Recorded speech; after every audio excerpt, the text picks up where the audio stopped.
Hi, இன்றைக்கி மதியானம் பண்ண சிக்கன் ஃப்ரையில் ஒரு 10 பீஸ் சிக்கன் ஃப்ரையை எடுத்து வச்சுட்டு ஈவினிங் பசங்க ஸ்கூல் விட்டு வரும்போது கொடுக்கறதுக்காக சிம்பிளாக ஒரு சிக்கன் கட்லெட் பண்ணியிருக்கேன். வாங்க எப்படி பண்ணுறதுன்னு பார்க்கலாம். ரொம்ப டேஸ்டியும் கூட. இதுக்காக நான் எடுத்து வச்சுக்கிற சிக்கன் ஃப்ரையெல்லாம் சின்ன சின்ன பீஸாக பிச்சு போட்டு எடுத்துக்கிறேன். இதை மிக்ஸி ஜாரில் போட்டு குறைக்கிறப்ப அடித்து வேணான்னு எடுத்துக்கலாம். இப்போ இது கூட வேக வச்ச ஒரு முட்டை இதே துருவி ஆட் பண்ணிக்கிறேன். துருவி ஆட் பண்ணிவிட்டு இது கூட வேக வச்ச ஒரு பொட்டேட்டோ இதையும் துருவி ஆட் பண்ணிக்கலாம்.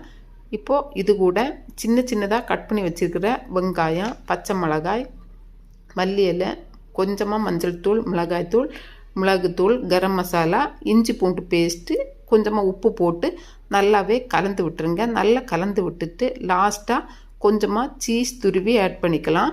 இப்போது சீஸ் துருவி ஆட் பண்ணிவிட்டு இப்போது நல்லா கலந்து விட்டுருங்க. கலந்து விட்டு மாவு ரெடி ஆனதும் இப்போ கொஞ்சம் கொஞ்சமாக எடுத்து உருண்டை பிடிச்சிட்டு இப்போது நம்ம உள்ளங்கையில் வச்சு அப்படியே தட்டி கட்லெட் ஷேப்புக்கு எல்லா மாவையும் எடுத்து ஷேப் பண்ணி எடுத்து வச்சுருங்க. இப்போ நம்ம இது ஸ்டஃபிங் பண்ணுறதுக்காக ஒரு பவுலில் கொஞ்சமாக கார்ன்ஃப்ளவர் போட்டு கொஞ்சமாக தண்ணி விட்டு நல்லாவே கரைச்சி எடுத்துக்கலாம். இப்போ கொஞ்சமாக ப்ரெட்டும் பவுடர் பண்ணி எடுத்து வச்சுருங்க.